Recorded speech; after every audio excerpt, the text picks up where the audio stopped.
நம்ம பூரி சுட்டு எடுக்கிறோம் இன்றைக்கி. இது ரெசிபி எப்படின்னு உங்களுக்கு காணிக்கிறேன் நான். பாருங்கள் ஃப்ரெண்ட்ஸ், பூரி எப்படி புஷ்ஷுன்னு வருது எப்படி பார்த்தீங்களா? அது எப்படி செய்கிறதுன்னு உங்களுக்கு நான் காணிக்கிறேன். இப்போது இந்த மாதிரி எண்ணெயில் போட்டு கொஞ்சம் அமுத்தி கொடுக்கணும்.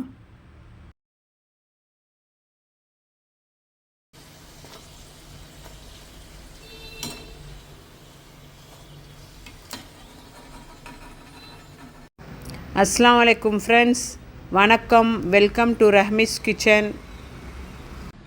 ஃப்ரெண்ட்ஸ், இன்றைக்கி நம்ம என்ன பண்ண போகிறோன்னா பூரி மசாலா பண்ண போகிறோம். பூரி மசாலா பண்ணுறதுக்கு ஃபஸ்ட்டு நான் மாவு எடுத்துருக்கேன். கோதுமை மாவு கொஞ்சம் எடுத்துக்கோங்க. நான் வந்து ஒரு 1/4 kg எடுத்துருக்கேன். 250 கிராம் எடுத்துருக்கிறேன். தேவையான உப்பு போட்டுக்கோங்க. அதுக்கு தேவையான உப்பு போட்டுக்கிட்டு கொஞ்சம் எண்ணெய் ஊற்றிக்கோங்க. ஒரு 2 ஸ்பூன் அவ்வளோ ஊற்றிக்கோங்க எண்ணெய்.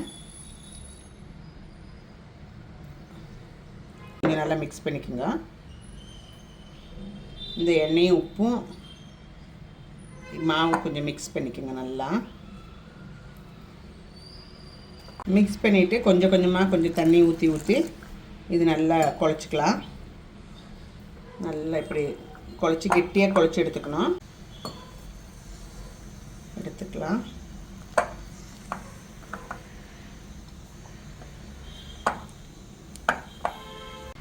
பாருங்கள் ஃப்ரெண்ட்ஸ், நல்லா கரெக்டாக குழச்சிக்குங்க. இப்படி கெட்டியாக வரணும். இதுக்கு பிறகு இப்படி கீழே வச்சு நம்ம பருத்துற இடத்துல வச்சுட்டு நல்லா குழைக்கணும். நல்லா சாஃப்ட் ஆகணும். அது மாதிரி குழைங்க. இப்படி குழைச்சி இவ்வளோ சாஃப்டாக இருக்குது. இப்படி பண்ணிவிட்டு நம்ம இது வந்து இப்போ மூடி வச்சுருவோம். ஒரு 1/2 hour மூடி இருக்கட்டும். இது மூடி பாத்திரத்தில் போட்டு மூடி வச்சிடலாம். 1/2 hourக்கு பிறகு நம்ம இதை எடுத்து செய்துக்கலாம். அதுக்குள்ளே உருளைக்கிழங்கு மசாலைக்கு தேவையான பொருளெல்லாம் ரெடி பண்ணிக்கலாம். ஃப்ரெண்ட்ஸ், பாருங்கள் ஃப்ரெண்ட்ஸ், நம்ம பூரிக்கு இருக்கிற மாவு குழச்சி வச்சாச்சு. இப்போ நம்ம வந்துட்டு மசாலா பண்ண போகிறோம். உருளைக்கிழங்கு மசாலா. அதுக்கு ஒரு 3 டேபிள் ஸ்பூன் எண்ணெய் ஊற்றிருக்கிறேன் நான். கொஞ்சம் கடுகு போட்டுக்கணும். ஒரு 1/2 டீஸ்பூன் கடுகு. பெருஞ்சீரகம் போட்டுக்கணும் முழுசாக. 1/4 டீஸ்பூனு பெருஞ்சீரகம், 1/4 டீஸ்பூன் ஜீரகம், நல்ல ஜீரகம், 1/2 டீஸ்பூனு கடலைப்பருப்பு,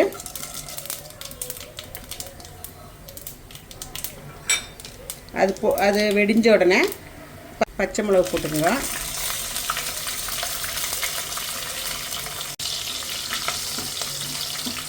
அப்புறம் கொஞ்சம் கருவேப்பிலை எடுத்துருக்குறேன், அது போட்டுக்கலாம்.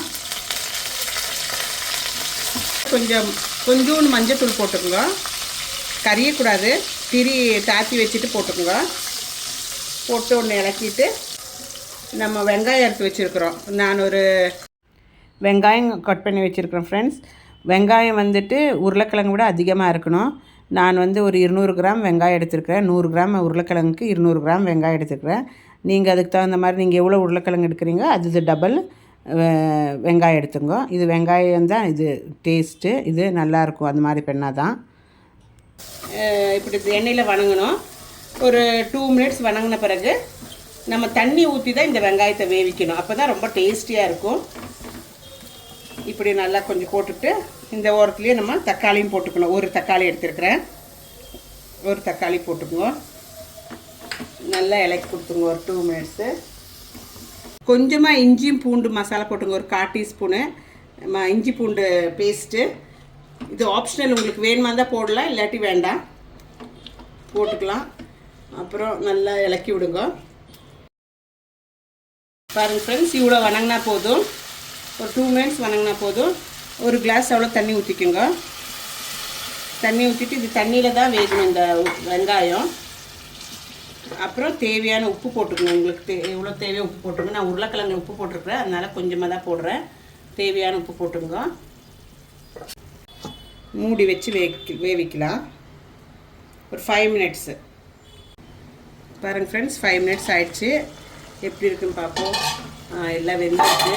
வெங்காயம் நல்லா வெந்திருக்கு. டொமேட்டோவும் வெந்திருக்கு. இப்போ நம்ம வந்து வேவிச்சு வச்சு ஸ்மாஷ் பண்ண பட்டாட்டா போடுறோம். உருளைக்கிழங்கு போடுறோம். நல்லா போட்டுட்டு நல்லா இலக்கி விட்டுருங்க.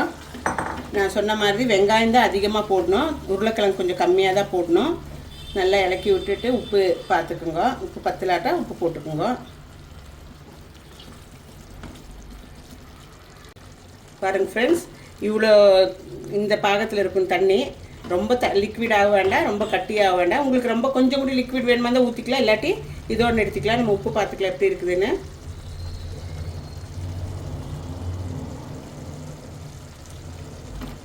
உப்பு கொஞ்சம் கம்மியாக இருக்குது ஃப்ரெண்ட்ஸ், நான் கொஞ்சம் போட்டுக்கிறேன். உங்களுக்கு தேவைப்பட்டால் நீங்கள் போட்டுக்குங்க. கொஞ்சம் உப்பு கம்மியாக இருக்குது, போட்டுக்கிட்டேன். அப்புறம் நம்ம கொஞ்சம் கார்னிஷ் பண்ணுறக்கு வேண்டிட்டு கொஞ்சம் கொத்தமல்லி அறுத்து வச்சுருக்குறோம், அது போட்டுக்கலாம். அது போட்டு வச்சுட்டு அடுத்து இது உருளைக்கிழங்கு மசாலா ரெடி. இது நீ நம்ம ஆஃப் பண்ணிக்கலாம். ஆஃப் பண்ணிவிட்டு நம்ம பூரி சுட்டு எடுத்துக்கலாம்.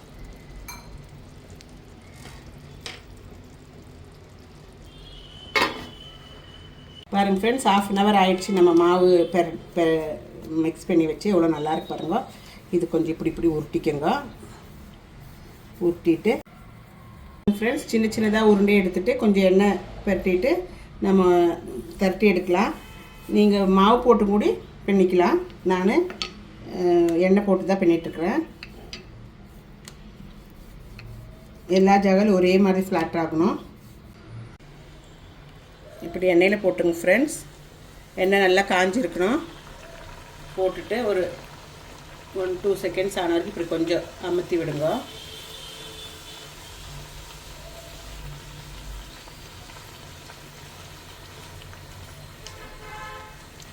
பாருங்கள் ஃப்ரெண்ட்ஸ், எப்படி எவ்வளோ நல்லா வந்திருக்கு பாருங்கள். பூரி சூப்பராக இருக்குல்ல. இப்படி அந்த பக்கம் இந்த பக்கம் திருப்பி வேவிச்சு எடுத்துருங்க.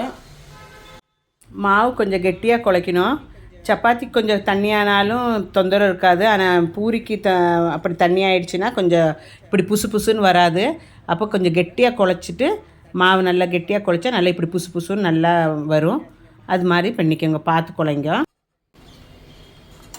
எப்படி நல்லா அப்படியே ஃபுல்லாக பொந்தி வந்திருக்குது இது பூரி.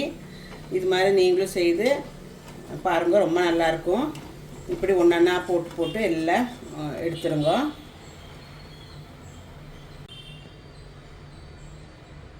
பாருங்கள் ஃப்ரெண்ட்ஸ், எவ்வளோ எம்மியாக இருக்குது. பூரி மசாலா சூப்பராக இருக்குது. வாங்க டேஸ்ட் பண்ணி பார்ப்போம் எப்படி இருக்குதுன்னு பார்க்கலாம். எப்படி வீங்கி இருக்குது பார்த்தீங்களா, ஃபுல்லாக பால் மாதிரி இப்படி சூடாக இருக்குது. பார்த்து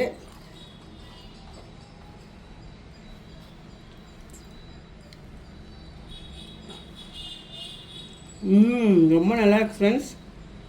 நீங்களும் வீட்டில் ட்ரை பண்ணுங்க. இஷ்டாச்சுன்னா ரஹ்மீஸ் கிச்சன் லைக் பண்ணி ஷேர் பண்ணி கமெண்ட் பண்ணுங்க. இது போல் மீண்டும் அதர் வீடியோடு உங்களை சந்திப்போம். தேங்க்யூ, டேக் கேர், பாய்.